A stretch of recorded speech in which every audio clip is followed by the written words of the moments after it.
Okay, everyone. I am here with Kevin Armstrong. Hi, Kevin.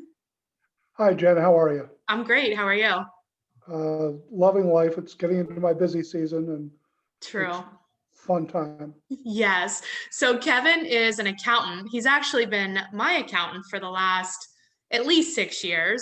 And he works for a company called Midwest CPA, and it is tax time, our least favorite time as realtors. I assume it's your most favorite time. Well, yes, it is. Uh, it's our fun time. If you don't like it, you shouldn't be in the business. True, true. Um, It's a time when you get no sleep for the next few months, anyway. but it's winter time. There's nothing else to do anyway. That's true. So the reason why I wanted to bring Kevin on is because as real estate agents, we're always like scrambling to get all of our crap together to give to you. So I thought, this could be a good opportunity to talk about the three biggest mistakes that we as realtors make, because you have a lot of real estate agents as clients all throughout the country and the world. Correct. You said you have a Yeah. one in, yeah, all throughout the country and the world. So what are some of the most common mistakes that we made? And I know I've made them all at least twice, but Well, probably the biggest one that has the biggest effect tax-wise, mhm. tracking mileage, Okay. because mileage for a real estate agent could be everything from showing to going to a store to buy something. And people forget to track it either manually by keeping a logbook or using one of the new apps that are out there, which are fantastic. Yeah. Um, but the thing is, if you, let's say, drive for business 10,000 miles a year, You mean you're losing, 50? excuse 50,000 me? miles, I think is what you mean. Well, I've had people come in and say that, yes. Yes. Uh, but the thing is, with 10,000, you're losing out possibly on a $5,800 deduction, Oh, which is a large tax savings. yeah. And the IRS, if you're ever audited, which hopefully never happens to you or any of your people watching this, is if you don't have any backup on it, they're going to disallow the whole deduction because you cannot prove it. So what do you Okay, I've heard like lots of different ways to keep mileage, but like if I'm going to show, let's say I'm going on a listing appointment, do I like just keep track of the whatever my odometer says now and then whatever it is like when I get back? That is the old style of doing it, yes. Okay. One of the newest things out there is some fantastic apps that you can put on your phone Mm-hmm. that basically you swipe right for business, swipe left for personal usage. So it automatically tracks it, and you can download the reports on both a daily, monthly, or annual basis. And you just print that out and give it to your accountant. Do we have to keep track of like that it's like the address of the listing appointment or like if we yeah, like or the houses we're showing or the client it is or anything like that, or is it just that it's business or personal? Well, what you want to do to be on the safe side, if you're doing it manually, is you want to know who you're going out, who you're showing with. You don't necessarily need to show all the addresses because you might be going to several different showings Mm-hmm. at the same time. And by tracking, you're showing that you're out there doing it for business reasons. Okay. It's just like when we're going to talk about some expenses, is knowing who and why are just as important as how much. Well, we want to be able to track all of our expenses, like all of it. Like my designer bag that I got, it's really for to make a good impression on the client. So that's a business expense, right? No, Come on. it'd be nice if it was, but it's just like clothing. Yeah. unless it's a uniform, it's not deductible because you can use it for things other than business. Got it. Okay. And as much as I'm sure you like your designer bag, I'm sure you do not just use it for business. Correct. You're right.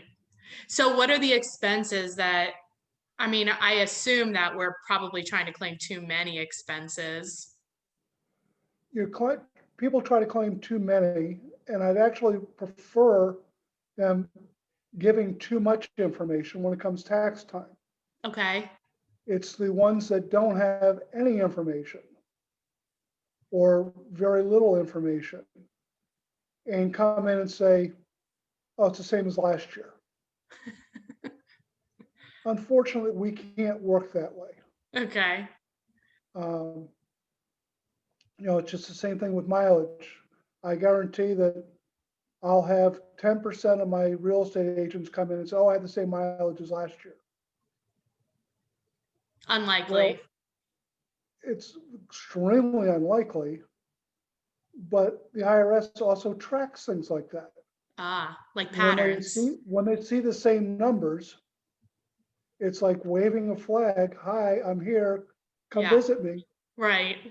And it's not like a visit from Santa. They don't leave presents. No, I mean, that's how that's how I met you, because I got audited. Oh, it was awful. But you helped me. Well, the thing is trying to get through it and learn from experiences like that. Right. So for the expenses, I know one of the biggest things that we talk about as agents is client gifts and also like client like dinners and stuff like that. So what are the rules around Well, that? actually, we have a brand new rule that went into effect January 1st Okay. under the new CARES Act that only lasts for 2 years. Okay. And this is to try to help restaurants get out of the situation they're in. Meals are now, for business purposes, 100% deductible for the next 2 years. That's great to know. Now, if you notice, I said business meals. So you have to have a business reason. I mean, we're always talking about business. It's real estate. I understand. But what you need to do on the back of the receipt Mm-hmm. is write who, when, and why. Okay. So this way, if you were ever to get audited, you can say, oh, I was meeting with Kevin Armstrong. We were out looking at 2 houses Mm-hmm. and we decided to have something to eat. Got it. Okay, that's So, really good to know. I don't think people know about that. That's and all 50 states? that's federal. Yes. Federal. Oh, cool. That's great. Um, so now let's talk about gifts. Okay. Gifts are limited to $25 per person. Okay. So $50 a couple. Well, they might have some kids. Oh, okay. Well, So literally not per adult. well, I wouldn't go overboard on it, Okay. but you sometimes you see these clients giving $100 gifts or something like that. In that case, expect half of it to be deductible, Okay. assuming it's a couple that lives there. Okay. The problem is you want client gifts in your industry are very important because that's a parting memory they have of you. Mm-hmm. And if you get this nice little gift or something like that, they're going to remember that. And when times, for referrals, oh yes, she took such good care of me. And when we closed, oh, the thing she gave me was so nice in the house. Okay. I mean, it helps build your client base. I mean, that's what they think. Yeah. It sounds like you're better off taking them out to dinner. Well, right now, yes, you are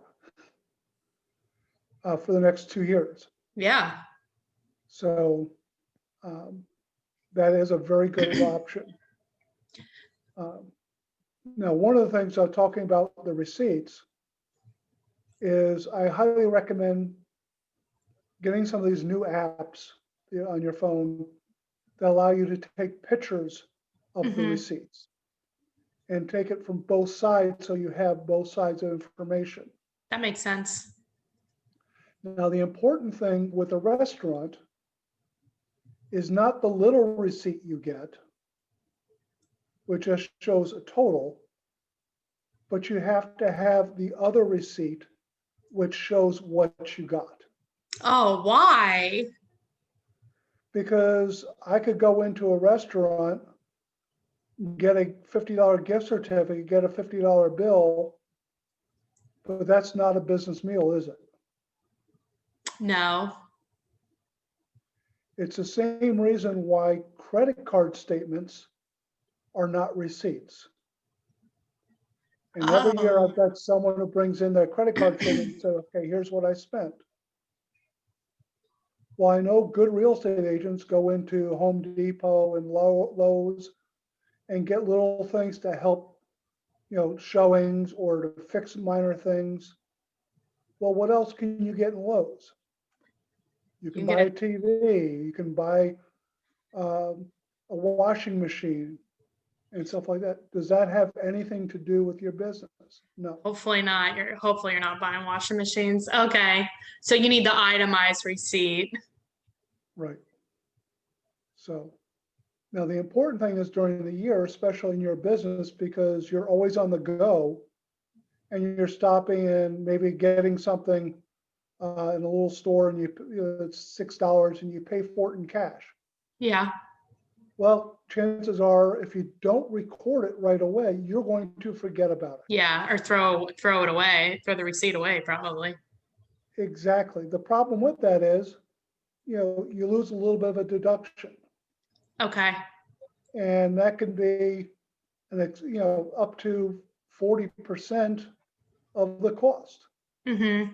that you could be saving taxes on. That adds up very quickly. Yeah, it does. If you do that $5 a week or $10 a week, that's $500. You just threw away $200 out of your own pocket. Right. That we don't want to do that. We're trying to keep all of our money. And so, my job is to help you keep as much of it as you can. And we just make it, our job is to make you have job security. So we make it difficult for you. Well, yes, it does. Yes. So what I recommend is there's lots of different ways of tracking your Mm-hmm. expenditures. You can do it through apps. You Mm-hmm. can do it through, one of my things I recommend for new real estate agents is to just get a spreadsheet. Mm-hmm. And along the top of the spreadsheet in different columns, put different items like office supplies, repairs, supplies, just different types of topics I think I that you might actually want to. have a chart of accounts. So like, yeah, if somebody wants one, they can like, I can send them one Or that's like was I can used, or put it you probably together have one. it. Yeah. Yes.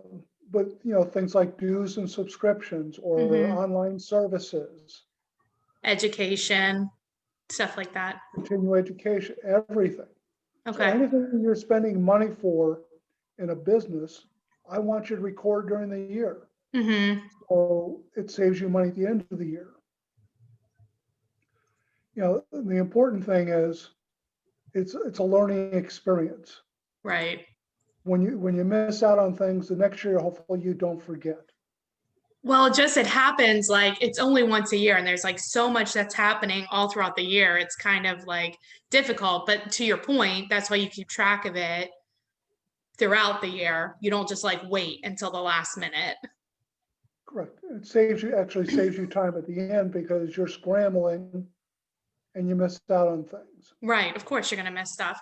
Okay. So to summarize our first two, we talked about a common mistake is not claiming enough mileage, basically, and not accurate mileage.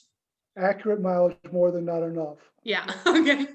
And then claiming too many expenses or also inaccurate expenses. Right. Well, And and sometimes not enough, I guess, also. one of the things I want to point out on the mileage is we need to know both personal and business mileage. So we need the total mileage for the year Oh, okay. and then broken down between the two. Okay, that's good to know. And since we're taking mileage on your return, I don't need to know how much gas or repairs, uh, what we call actual expenses, because they don't have any bearing on it. Okay. Now, you have an option of using actual expenses or mileage, but the first time you choose with this vehicle, you have to stick with it for the rest of the time you have the vehicle. You can't Does it switch matter if self-employed. it's leased or owned? Does that matter? Well, if it's leased, then you cannot go by mileage. You have to go by actual expenses. Okay. But we still need to know your mileage, Got it. personal and business, Okay. because the amount of your expenses is determined by the percentage of your business use. That makes sense, actually. Okay. So if you use your vehicle 60% of the time for business, 60% of all your expenses for the year would be deductible. Okay. That includes a lease payment, insurance, gas, repairs. So Okay. So then what's the third most common mistake that people make? A realtor, well, not people, realtors specifically. well, it's not really a mistake until you've actually been in the business for a couple of years. Okay. And this has become your profession. Mm-hmm. And that is not necessarily looking at becoming an entity structure Mm-hmm. instead of self-employed. The reason for this is we can save you money as an entity that we can't save you as being self-employed. Yes, and how that plays out, if and I this happened to me, is that you end up owing a giant tax bill if you don't switch over soon enough when you could have paid a lot less taxes. Correct. It's awful. So what I'm talking about is self-employment tax, Okay. which is an extra 15.3% tax on top of your regular tax. And So what then why this wouldn't is, you just start off with an entity instead of self-employment? well, unfortunately, in your industry, in the first year, a large portion of the people trying to make it in it either do it on a very casual basis Mm-hmm. or decide it's not for them. Yeah. So I always recommend that someone spend at least a year or more in the business, get their feet underneath themselves, and know that this is something they want to do. That makes sense. You know, there is a little extra expense involved because there's separate tax returns. There Mm-hmm. are state filings, um, and depending on what entity structure you end up going with, um, you may also have payroll expenses. Mm-hmm. For a individual, in most cases, we recommend setting up as an LLC, which is a state entity. And for federal purposes, elect to be taxed as an S corporation.